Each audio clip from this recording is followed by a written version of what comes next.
As distopias estão na moda. E tem distopia, para todos os gostos. Tem distopia com zumbi, com robô, com guerra, com governos opressores, um cardápio bem variado de distopias. Mas tem um sabor de distopia inventado lá na década de 80 que parece assustar mais do que todos os outros. É a distopia cyberpunk. E sabe por que essa distopia é tão assustadora? É porque cada vez mais parece que ela deixou de ser ficção e começou a se tornar realidade. E o que a gente vai te mostrar nesse vídeo é que nenhum país do mundo parece ter mergulhado mais profundamente na distopia cyberpunk que a Coreia do Sul.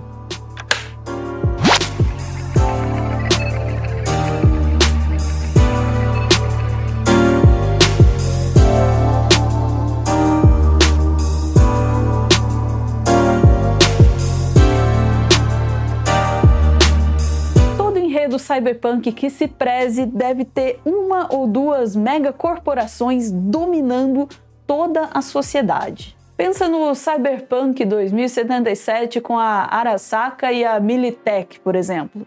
Mas isso daí não é coisa só de ficção, é coisa de videogame, não. Isso é verdade também na vida real e na Coreia do Sul.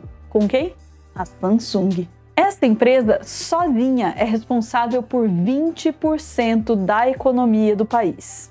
Num cenário desses, não tem instituição democrática que funcione. A empresa manda no país e ponto final. E sabe quem vem junto com isso? Ela, a corrupção. Quem explica isso pra gente é o Queen Henry, nesse excelente vídeo ensaio dublado aqui pelo nosso maravilhoso Álvaro Borba. Vamos lá? Em agosto de 2022, depois de cumprir 18 meses de prisão, o vice-presidente da Samsung, Lee Jae-yong, foi oficialmente perdoado por seu envolvimento num esquema de suborno com a ex-presidente coreana Park. Lee Jae-yong ofereceu mais de 38 milhões de dólares em subornos. Yoon-suk, um dos sucessores de Park depois dela ser presa, perdoou Jae-yong, citando sua importância para a Samsung.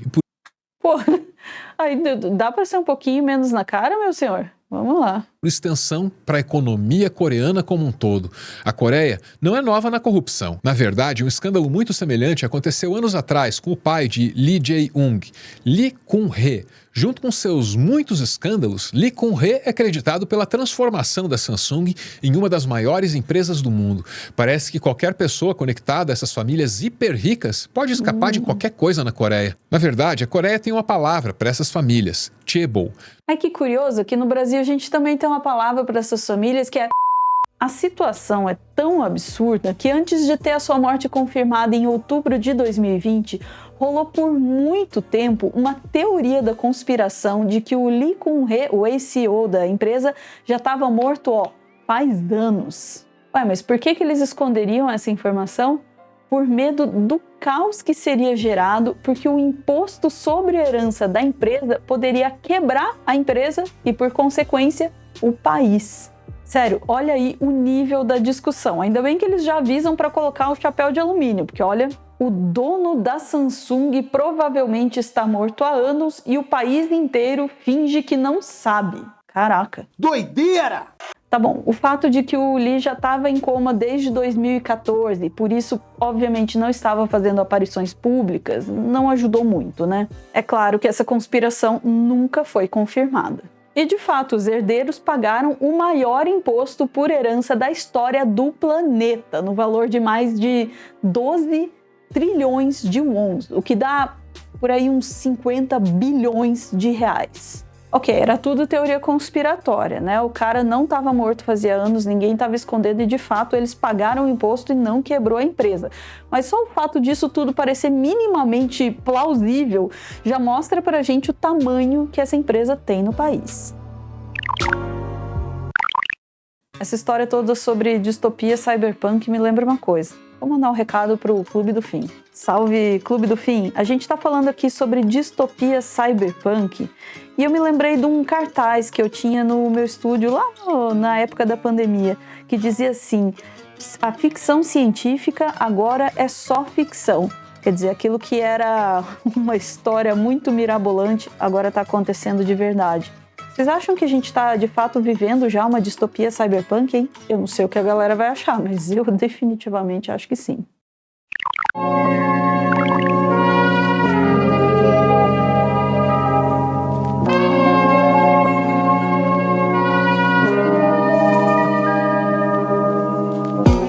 possui tanto, mas tanto controle sobre um país, é esperado que todos nesse país tendem desesperadamente fazer parte dela, né? E é exatamente o que acontece com a Samsung. O problema é que não é tão fácil assim de entrar, não. A Samsung não é apenas a maior empregadora da Coreia, é um símbolo cultural. Desde cedo, as crianças coreanas são incentivadas a buscar empregos na Samsung como um caminho para uma vida melhor e mais prestigiosa. Só que essa tarefa É tipo a grande empresa nacional, todo mundo assim sonha em ir para ela, é isso? não é fácil. Desde muito jovens, as crianças que desejam trabalhar na Samsung precisam ir muito bem na escola e entrar em uma boa universidade. A sociedade coreana valoriza imensamente a educação. Os dias escolares têm 11 horas de instrução baseada em palestras com uma variedade de disciplinas. Caraca, 11 horas de aula por dia! Não, aí você tem que... Caraca, leva a sério mesmo. É isso aí. A partir do ensino médio, mais de 95% dos estudantes começam a frequentar escolas privadas de reforço após o horário escolar regular. No total, os estudantes podem passar até 16 horas por dia estudando. E aí já começa a ficar assim meio preocupante, né? Tem outras coisas também que a criança precisa fazer para se desenvolver, mas vamos lá. Voltando para casa apenas para dormir. Tem um ditado comum na Coreia que diz que se você dormir 3 horas por noite, pode entrar em uma universidade de ponta. Se você dormir 4 horas por noite, pode entrar em uma outra universidade qualquer. Mas se você dormir 5 horas ou mais por noite, especialmente durante o último ano do ensino médio, pode esquecer de entrar em qualquer universidade que seja. Mais do que outros países, entrar em uma universidade de ponta na Coreia é um grande feito. E a única maneira de fazer isso é obtendo uma pontuação alta no Sunung, ou CSAT. O exame Sunung é tipo um Enem. A prova dura 9 horas e acontece apenas uma vez por ano. Durante essas 9 horas, o país prende a respiração. Os professores usam tênis para abafar os passos enquanto andam pelas salas de aula. As estradas ao redor das escolas são fechadas para evitar tráfego para os estudantes que chegam aos locais da prova. Até os aviões param de voar em todo o país para que o som deles decolando não distraia os estudantes. A pressão é imensa. Os estudantes estudam coreano, inglês, matemática e história, sabendo que, se não tiverem um bom resultado, terão que suportar mais um ano de estudos intensos para só então tentar novamente. Caraca, e eu achei que o vestibular tinha sido tenso. E o que resta para aqueles que não conseguem se enquadrar nesse padrão Samsung de empregado de qualidade, hein? Resta uma realidade não menos distópica. Até com medo de ver o que acontece com as pessoas. Clichê por lá. Claro, tem outros estudantes que nunca vão ter sucesso com o Sunung, e esses vão ser forçados a procurar um caminho diferente na vida. Alguns podem abandonar seus sonhos e trabalhar na manufatura. Outros podem tentar se tornar jogadores profissionais, passando todo o tempo livre praticando em cafés de internet. Alguns podem até se tornar ídolos do K-pop, mas mesmo na indústria do entretenimento ainda existe essa cultura de trabalho extremo. Quando alguém faz uma audição para se tornar um ídolo do K-pop, eles assinam o que é chamado de contrato de escravo, onde concordam em deixar uma empresa de gestão controlar todos os aspectos de suas vidas por anos.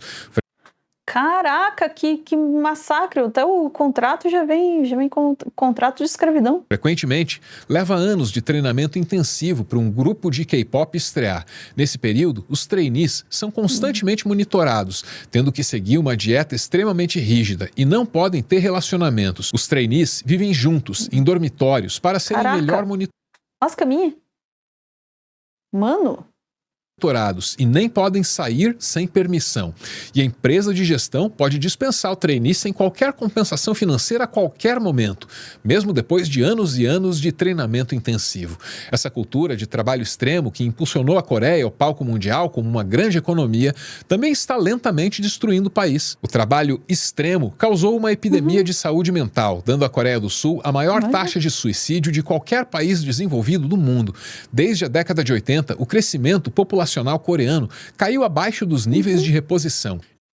Sim, pois os caras não têm um tempo livre. Precisa de tempo livre pra isso. Em 2020, a taxa de fertilidade da Coreia era de 0,84 nascimento por mulher, o que além de ser muito abaixo do nível de reposição, também é a taxa mais baixa do mundo inteiro. A população da Coreia já está em declínio e vai continuar assim no futuro próximo. Isso é ainda mais agravado pelo serviço militar obrigatório do país, que força todos os homens a servir no exército por pelo menos 2 anos. Todos os homens, em teoria, pelo menos. É óbvio que, como em qualquer outro país, a Coreia tem exceções para o serviço militar obrigatório, e aqueles que não são considerados aptos para servir, não servem. E quem decide quem é apto para servir? Os corretores militares. É evidente que há sim quem resista a esse tipo de sociedade ultra mega competitiva. E essa resistência aparece de diversas formas. Na arte, filmes como Parasita e seriados como Round Six evidenciam o lado feio desse país que os arautos do liberalismo tanto tentam esconder. E no mundo do trabalho, quem tenta resistir são os sindicatos. Mas lembra que eu falei lá no começo que quando uma corporação toma conta do país dessa forma, não tem democracia que resista? Pois é, então é óbvio que o Estado é usado para reprimir essa forma de resistência. Olha lá, o governo conservador da Coreia do Sul está, lógico, perseguindo os sindicatos.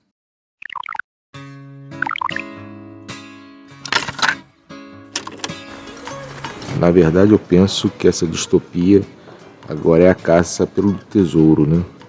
O tesouro da IA generativa, inteligência artificial integral, que poderia substituir muitas atividades humanas, que pode haver uma ruptura de paradigmas aí grande.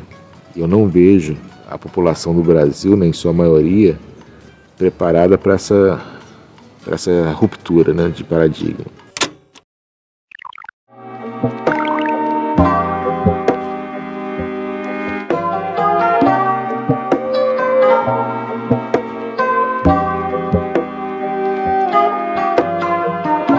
Focando muito nesse vídeo na Samsung, porque ela é a maior empresa na Coreia do Sul. Mas ela não é a única, não. Existem outras empresas que exercem um domínio tão grande quanto ela no mesmo país. No início desse vídeo, talvez eu tenha mentido um pouco. A Coreia não tem só a Samsung como seu grande senhor corporativo, não. Ela também tem outras 3, a SK, a Hyundai e a LG. Essas 4 chaebols compõem a maior parte da economia coreana e representam metade de todas as exportações do país. A procura por trabalho nessas empresas é tão grande que, além de exigir diplomas de universidades altamente prestigiadas, elas também têm seus próprios exames padronizados de entrada para recrutar trabalhadores. Centenas de milhares de pessoas participam anualmente dos exames.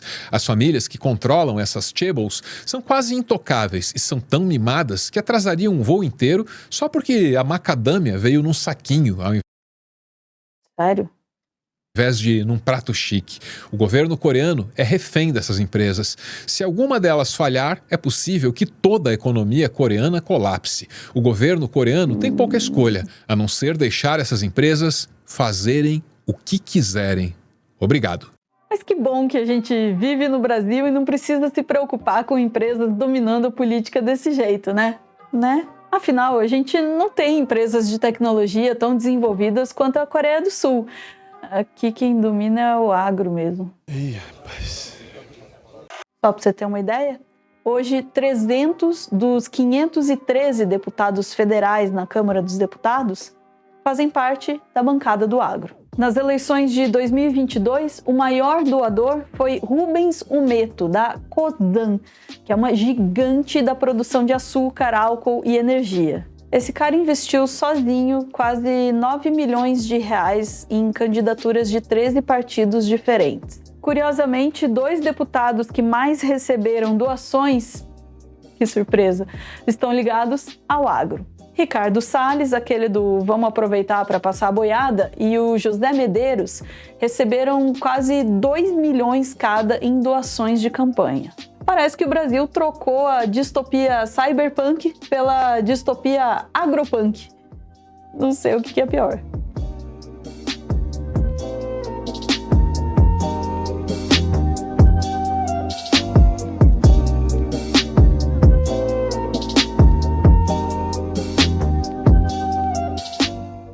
O cara come orgânico, mas quer enfiar agrotóxico no rabo do povo. Vai embora.